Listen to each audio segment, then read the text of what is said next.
know, when you think of fall daylight savings time, you probably think about getting that extra hour of sleep. Good evening. I'm Kim Chapman. And I'm Josh Rowe. With the cooler weather and less sunlight during the day, experts are warning of signs of seasonal depression. James Torres joins us now. James, the time change can actually affect your mental health?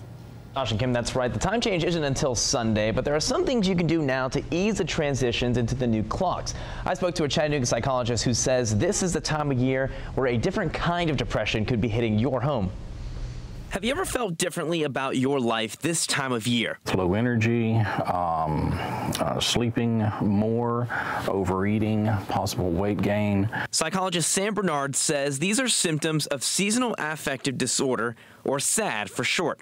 That's a type of depression that comes only when the seasons change.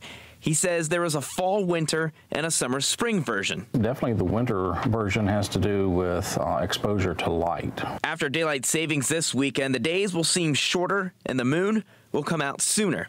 Dr. Bernard says less daylight in your daily routine could trigger some depression tendencies. But how do you know if that's SAD and not just something else? If it's a seasonal affective disorder, once the symptom presentation starts, it'll usually end in about 10 weeks, which would go through the winter cycle. Experts say you would have to feel the symptoms for at least 2 years to be diagnosed.